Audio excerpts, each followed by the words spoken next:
मला वाटते अजूनही अर्धे हेडमास्टर झोपले नाहीये, कारण का त्यांना सक्सेसफुलचा मेसेज आलेला नाही. कुठलं तरी खोटं नाटक काहीतरी आरोप करून मला हाकलण्याचा प्रयत्न होता. परंतु कुठेतरी राजकारणी लोकांना किंवा त्यापेक्षा म्हणेन माझ्या शाळेतल्या काही मंडळींना मी जमत नव्हतो, मी डोक्यात नव्हतो त्यांच्या, माझ्याबद्दल त्यांच्या भूमिका बदलत गेल्या की हा कुठं कशाला आग लावतो, कशाला पायात उघड मारून घेतो, असं शिकवते का मी तुझं मास्तर?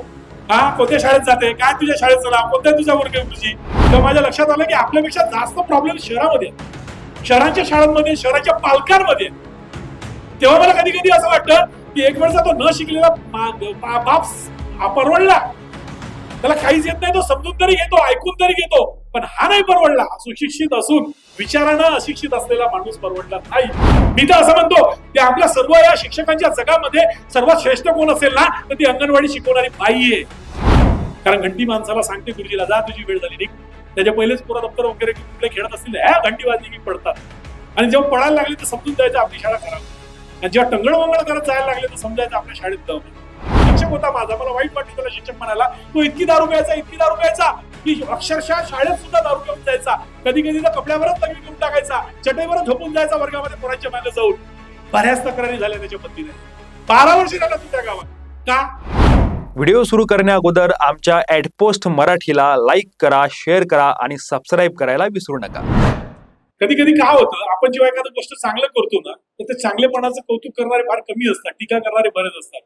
त्याच्यात काही असे छुपे टीकाकार होते, ते असे म्हणायचे मला की त्याला गावच तसा जोरदार भेटला, मातीच तशी होती, समाजच तसा होता, त्याची टीमच जोरदार होती, म्हणून त्या सय्यद मुबारकला तिथं जमलं.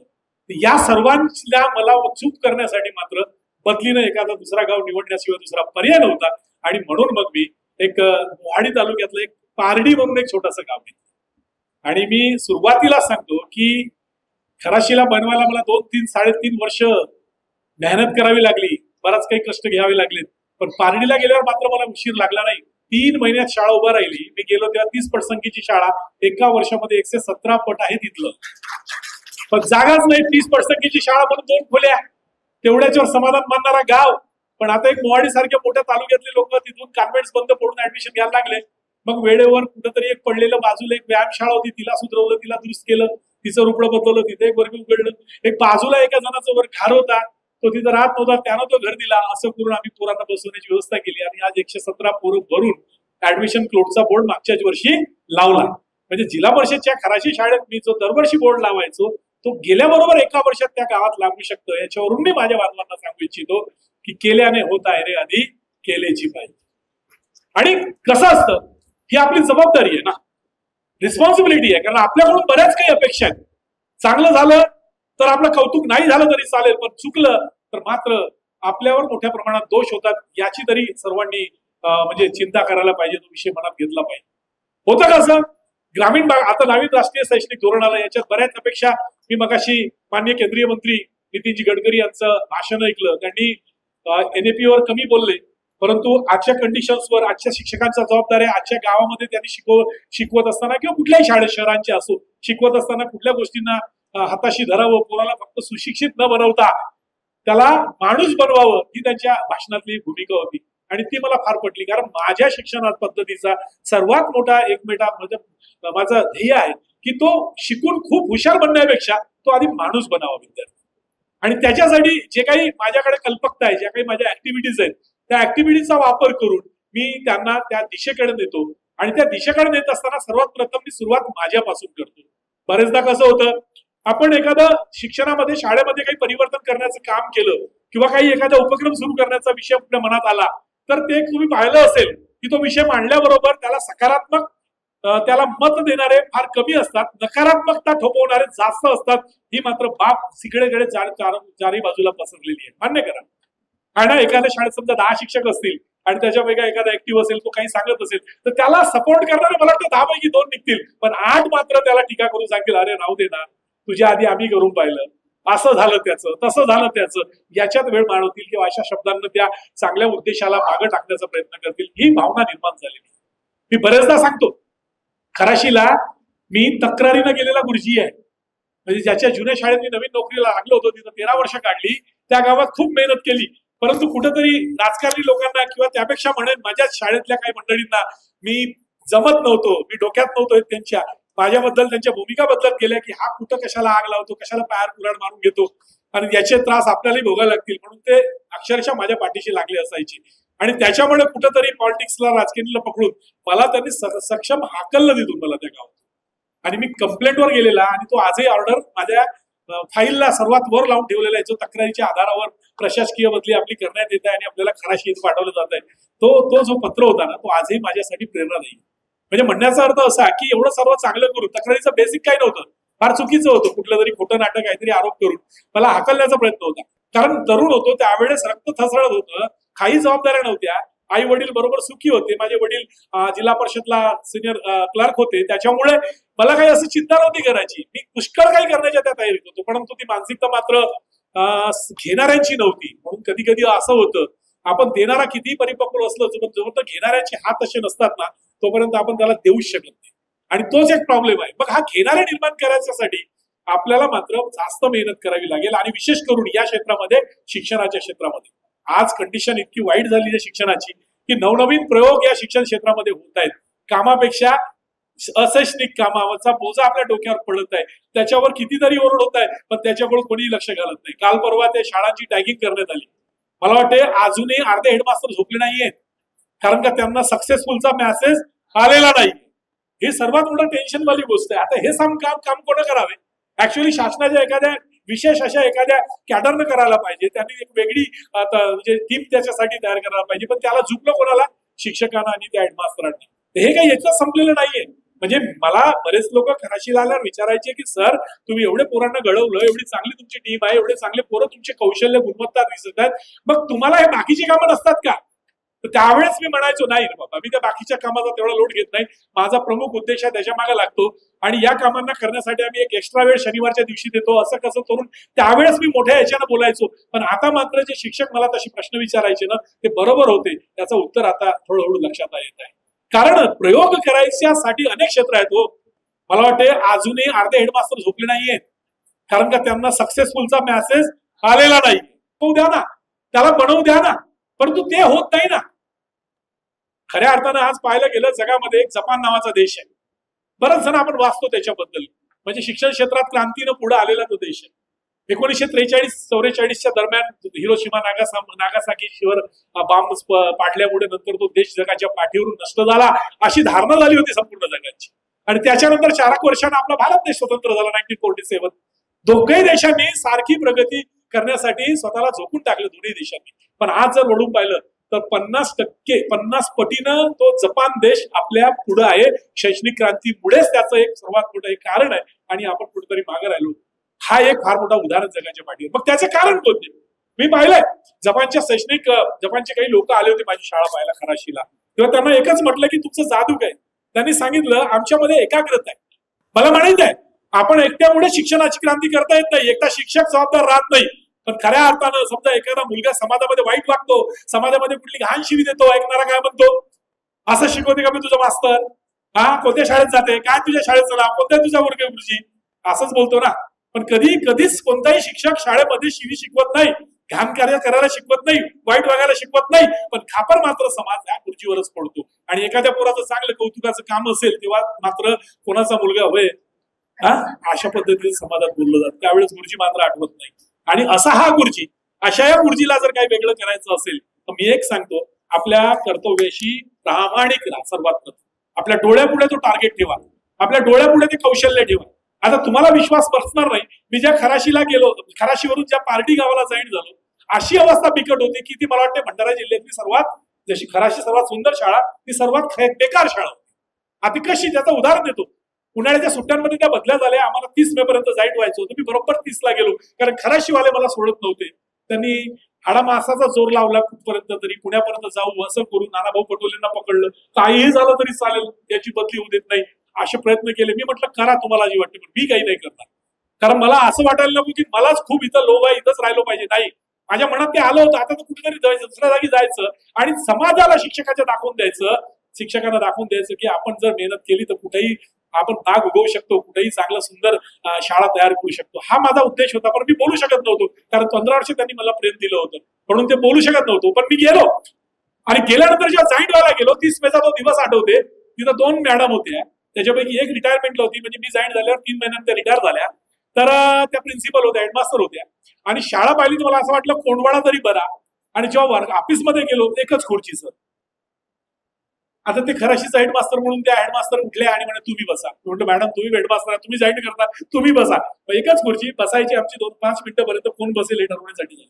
म्हणजे याच्यावर समजेल काय कंडिशन.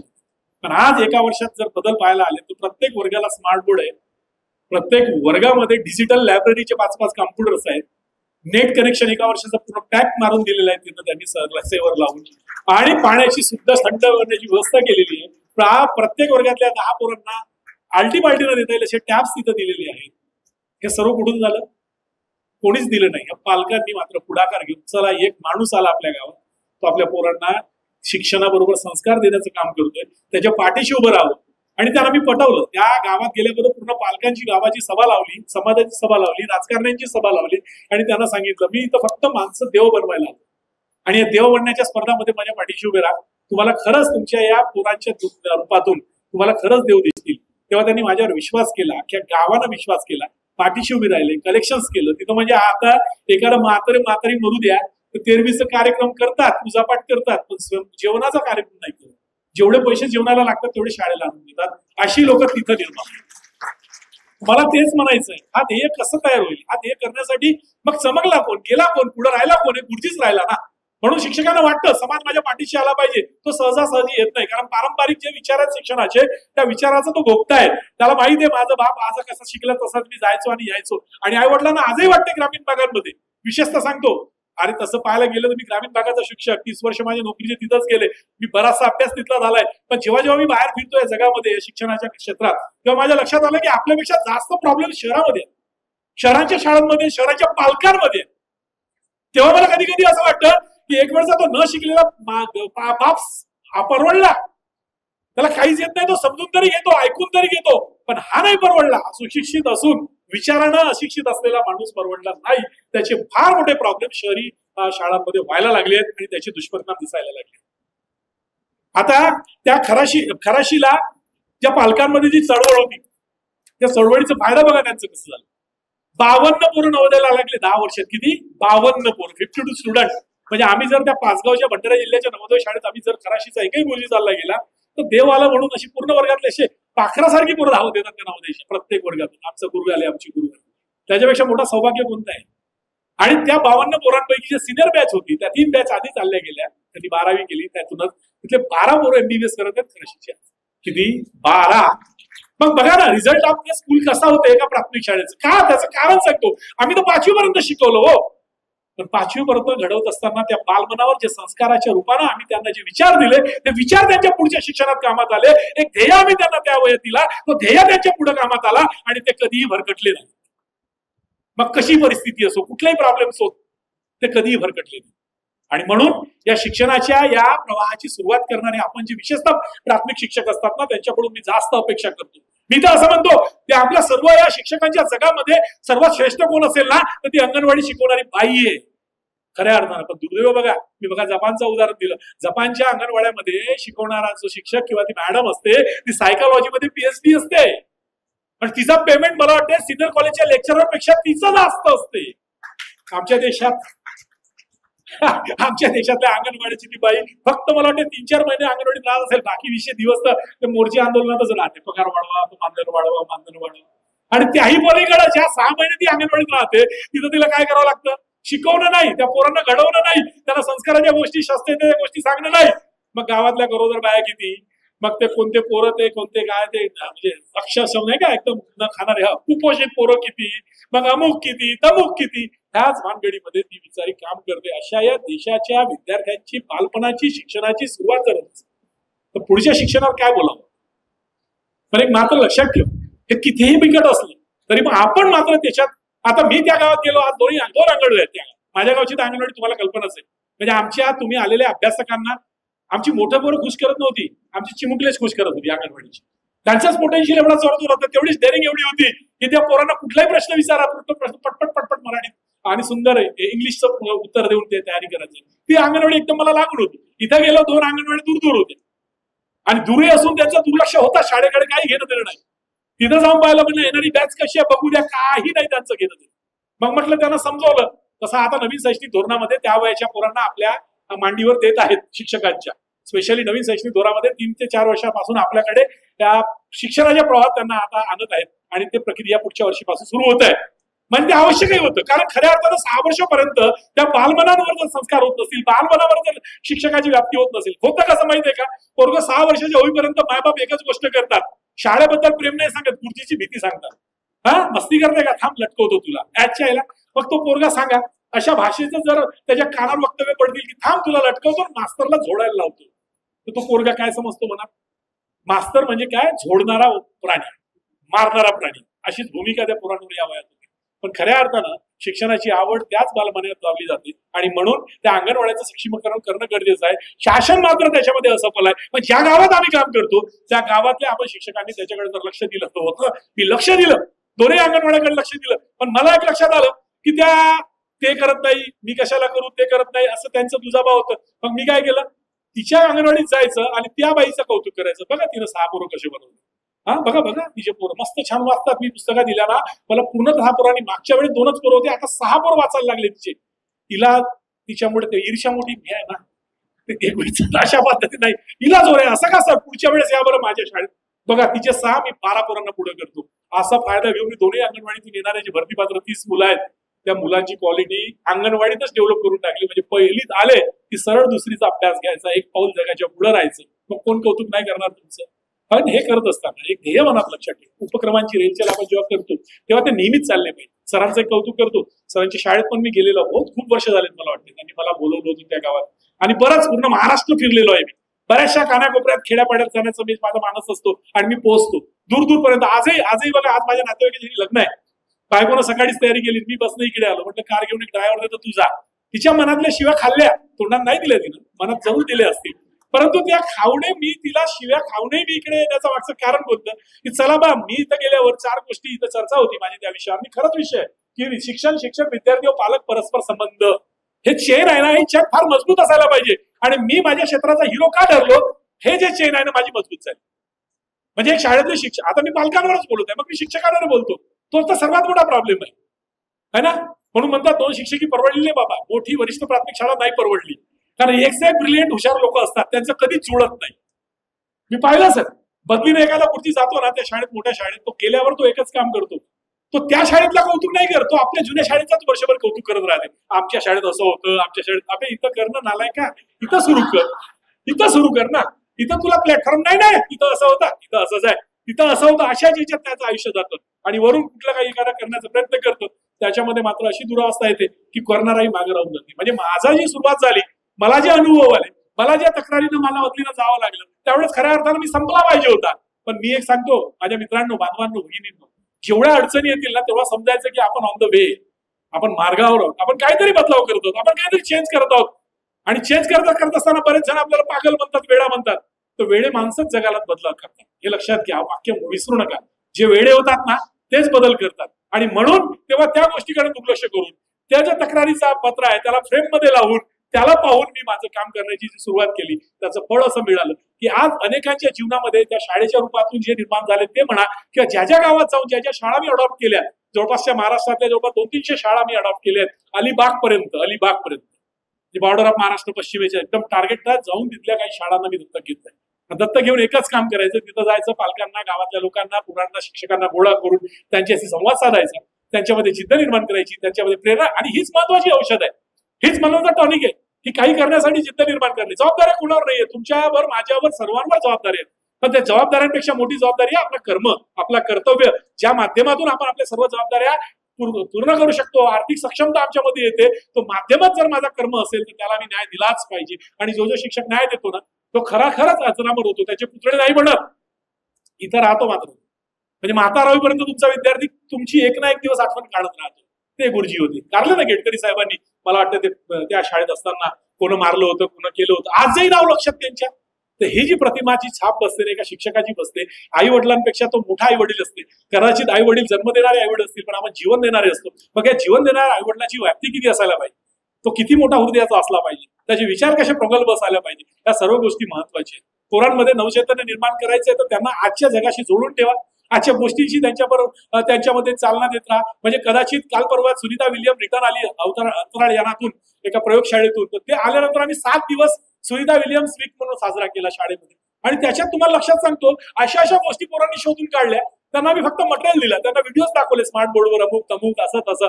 त्यांच्या एक गोष्ट एका पोरांना सांगितली तिसरीच्या, की सर म्हणे मला प्रश्न विचारतो, अमेरिकेने जेव्हा अंतराळामध्ये 1969 मध्ये अपोलो 11 पाठवला होता तर किती लोक गेले होते? तुमच्यापैकी सांगा बरं, किती लोक गेले होते? 2. किती लोक गेले होते? डॉक्टर साहेब अभ्यास केलाय तुम्ही. आता बघा, त्या तिसऱ्या पोरांना मला विचारायला पडलं किती लोक गेले? 3 लोक गेले. 2 उतरले, एक त्याच्या ऑर्बिटमध्ये सुद्धा बसला कॅप्सूलमध्ये, त्या जो चंद्राला जो हे गाडतो तो उतरला नाही. त्याचं नाव होतं काय, बज ऑल्ड्रिन, बज मायकल. म्हणजे 2 उतरले कोण? नील आर्मस्ट्रॉंग आणि अल ऑल्ड्रिन. पण एक होता बज मायकल, हा कोणाच्याच लक्षात नाही राहिला, तो ऑर्बिटमध्ये. बघा किती मोठी गोष्ट त्या छोट्याशा तिसरीच्या पोरांना शोधून काढून आणली आणि ती आपल्याशी चर्चा केली. म्हणजे त्याला दिशा दिली, त्याला विचार दिले, त्याला तो प्रसंग दिला. आणि टोटल सुनीता गेली कशी, आली कशी, मग चंद्रावर कोण, मग सर्वात आधी अंतराळात कोण, युरी गॅगरीन मग कोणत्या देशाने पाठवला, मग ती तुलना अमेरिकेने किती वर्षात केली, मग अमेरिकेने अपोलो 11 पर्यंत किती मजल मारली, मग अपोलो 10, अपोलो 9, अपोलो 8 का असफल झाले, त्याच्यानंतर अपोलो 15 पर्यंत लोक गेले. अमेरिकेचे फक्त 3च लोक नाही गेले, 12 गेले अपोलो 15 पर्यंत चंद्रावर. ही माहिती त्यांनी काढून काढली आणि मग सांगायला लागले पुढं की आता येणाऱ्या भविष्यात चंद्रयान 4 भारताचा लॉन्च होणार आहे आणि त्याच्यामध्ये भारतीय लोक, काही अंतराळवीर माणसं त्या चंद्रावर पाठवण्याचं काम भारत करत आहे. ही जिज्ञासा एका छोट्याशा उपक्रमातून आणि करंटमध्ये जो विषय चालू होता टीव्हीवर, ही कल्पना चावला रिटर्न येत आहे, त्याला हाताशी धरून आपण काय करावं लागलं आपल्याला? फक्त काही नाही, त्या विषयाची मांडणी करावी लागली, त्याच्या कानावर ते वारंवार टाकावे लागले आणि नंतर त्यांना उत्सुकता निर्माण झाली आणि उत्सुकतेच्या प्रती ते शिकण्यासाठी तयार झाले आणि स्वतःच गोळा करू लागले. टोटल 117 पोरं माझे ऑनलाईन आहेत, आजही आताही आहेत. मी बघापासून तिथं बसलो होतो वेटिंग रूम मध्ये, मी त्यांच्या अभ्यासाचं बरोबर मॅटर्स येत आहेत माझे. टोटल अँड्रॉइड फोन घेऊन टाकले पालकांनी.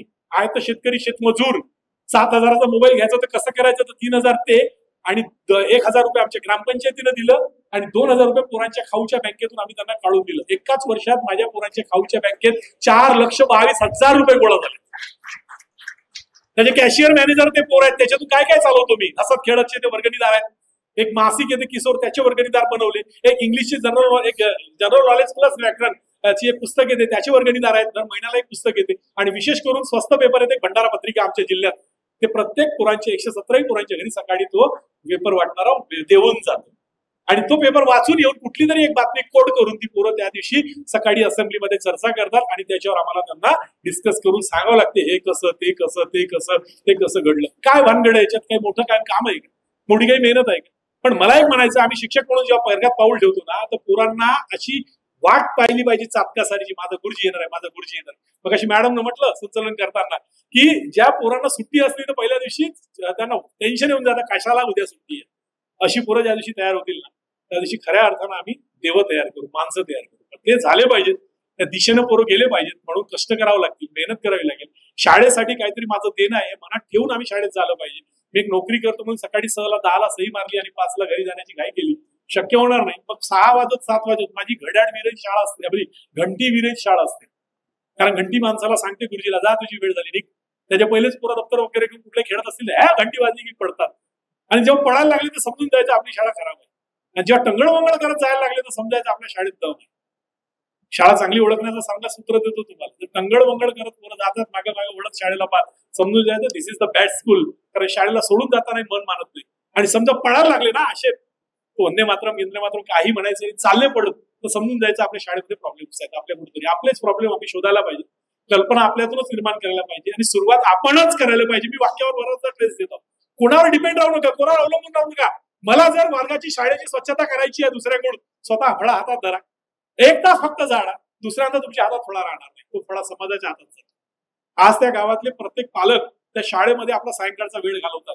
10 वाजता पालकांच्या पाळ्या लावलेत, पूर्ण स्वच्छता करून देतात, पाणी सॉफ्ट बाथरूम वगैरे धुवून देतात आणि जवळपास 50 वांग्याची, 50 टमाटरची, 50 मिरच्यांची अशी 150-200 झाडं त्यांनी लावली. बाजूला आपल्या घरच्या आपल्या महिलांच्या साड्या आणून लावल्या, जुन्या पाटक्या. एकही कुंपण नाही, काही नाही, एकही जनावर नाही जाऊ दिला. एकही कुठला रोग लागला तरी पूर्ण औषधी वगैरे मारून जवळपास 6,500ची वांगी आणि टमाटर विकली माझ्या पोरांनी. आणि त्याच्यासाठी एक स्टॉल लावायचा सकाळी मग स्टॉल लावायचा 9ला जागायला लागतं, मग खुर्चीनं जायला पाहिजे. मी कशाला जाऊ, 10ची वेळ आहे माझी, मी 9ला कशाला जाऊ. पण आमचे पाय 9लाच पडायचे, कारण आमची मुलं आज वांगी विकणार आहेत, आज मार्केट लागणार आहे त्यांचं. आणि ते मग त्याच्यातून कौशल्य, विक्रीचं कौशल्य, तडजोडीचं कौशल्य, कम्युनिकेशन, त्याच्यानंतर आपलं माल कसं चांगलं आहे हे पटवून देण्याची भावना, हे सर्व त्या पोरांमध्ये एका छोट्या वाढीतून निघालेल्या उत्पादनावर आपण करू शकतो. हे छोट्या छोट्या गोष्टीच मुलांना घडू शकतात. आम्हाला 21व्या शतकांची मुलं 21st सेंचुरीचे स्किल्स डेव्हलप करायचे असतील तर स्वतः आपल्याला स्किलफुल व्हावं लागेल, रीडिंग जास्त वाढवावी लागेल, वाचनामध्ये मग्न व्हावं लागेल, आणि मुलांना मी याच्यातून काय देऊ शकतो या दृष्टिकोनातून स्वतः प्रयत्न करावा लागेल, तरच ते पूर्ण यशस्वी होतील असा माझा मानस आहे. मागे अलिबागला जागतिक मराठी संमेलनालाच गेलो होतो. त्या ठिकाणी एक PNP ग्रुप आहे, भाई जयंत पाटील, मला वाटतं शेकापचे आमदार होते, ते आता नाही आहेत. मागच्या वेळेस त्यांचं फार मोठं प्रस्ताव आहे, फार मोठं साम्राज्य आहे त्यांचं. मला वाटतं समुद्रातून तेल काढण्याचे रिफायनरीज आहेत, बोटी चालतात, म्हणजे गेटवे ऑफ इंडियावरून PNPच्या बोटी चालतात, ते त्यांच्याच आहेत. तर त्यांच्या जवळपास 100-150 शाळा आहेत, आणि त्या शाळांमध्ये खूप साऱ्या क्वालिटीचं, म्हणजे केजी पासून PGचं, CBSE इंटरनॅशनल बोर्डचं एज्युकेशन दिलं जाते. जागतिक मराठी संमेलनामध्ये माझं जेव्हा स्पीच झालं तेवढे प्रभावित झाले. त्यांची एक सून आहे चंद्रलेखा पाटील, त्यांनी मला डायरेक्ट ऑफिसला बोलवलं आणि मला अपॉर्च्युनिटी दिली, sir please join our school, माझी शाळा जॉईन कर, आणि तुम्हाला पाहिजे तेवढं किती मिळतं त्याच्या 3 पट पगार मी आता तुमचा आहे ते द्यायला तयार आहे, एक चांगलं फ्लॅट द्यायला तयार आहे, कार, ड्रायव्हर, आणि तुम्हाला काही नाही, ओनली त्या माझ्या 150 शाळांवर जे पसरलेले आहेत 2-3 जिल्ह्यामध्ये तिथं जाऊन लक्ष ठेवायचं. फार चांगली याच्यावर म्हटलं माझ्या मुलींचं शिक्षण नाही आहे, काही टेन्शन नाही म्हणे, PNPच्या पोटी जातात, मुंबईला ऍडमिशन करून देऊ म्हणे, आरामात अलिबाग मुंबई अपडाऊन होते म्हणे, रोज सकाळी जातील सांगे. एवढ्या साऱ्या अपॉर्च्युनिटी त्यांनी का दिल्या असतील हो, का म्हणून त्यांनी एक उत्तर दिलं. म्हटलं माझीच काय, अहो म्हणे मी इंग्लंड काय, फिनलँडचे काय, मी इथं मोटिवेटर्स आणले म्हणे, लाखो रुपये दिले म्हणे, पण त्यांचं फरक नाही पडलं म्हणे. तुमच्या मोटिवेशन त्या कार्यक्रमाला जेवढे होते तेवढे तर परावर्तित झालेच म्हणे. पण त्याच्यानंतर मला दुसऱ्या दिवशी त्यांनी शाळेमध्ये एक फंक्शन ठेवलं आणि पालकांना बोलवलं, जेवढे पालक आले होते त्यांच्या डोळ्यात पाणी तुम्ही आणलं म्हणे आपल्या मुलावरून, तर तुम्ही त्याच्यापेक्षाही मोठे मोटिव्हेटर आहात. त्याच्यामुळे तुम्ही जर पूर्ण वेळ, म्हणलं मॅम मी तुम्हाला दर 3 महिन्यांना वेळ देईन, परंतु मी माझी शाळा सोडू शकत नाही, कारण ज्या शाळेमध्ये मी मोठा झालो, माझं नाव झालं, ती माती ज्या दिवशी रिटायर होईल 31 डिसेंबर 2030ला खडू असं ठेवीन आणि त्यानंतर घरी जाईल, आणि त्यानंतर मग मात्र मी मोकळा आहे. मग समाजातल्या तळागाळातल्या विद्यार्थ्यांच्या शिक्षणासाठी आपलं वाहून टाकण्याचं काम मी त्यावेळेस करणार. त्यावेळेस कदाचित मी तुम्हालाही जोडेन, परंतु माझं मत आहे, विशेष करून आज ज्याला गरज आहे, ज्याचा वर्गाला गरज आहे, विशेष करून ग्रामीण भागातल्या ज्या वर्गाला शिक्षणाची गरज आहे, ती मिटवणारे आपणच आमच्यातले बरेचसे आहेत, आणि आमची फार मोठी गरज समाजाला आहे. फक्त समाज आपली गरज जाणून घेत नाही, मग आपली गरज निर्माण करण्यासाठी चमकावं लागेल. कारण कसं असतं, चॉकलेट घ्यायला एखाद्या मुलाला पैसे दिले तो बरण्यांकडे पाहतो, आणि ज्या चॉकलेटचा रॅपर चमकतो ना ते चॉकलेट घेतो, त्याला आतमध्ये काय ते माहित नसतं, पण तो चमकतो तोच चांगला असेल असं असते. आणि समाजात तसं आहे, जे चमकते उनको लोक सलाम करते, तो थोड़ा चमकने की कोशिश करो ना, स्कूल को चमकाने की कोशिश करो ना, स्कूल को घर तक लेके जाने की कोशिश करो ना.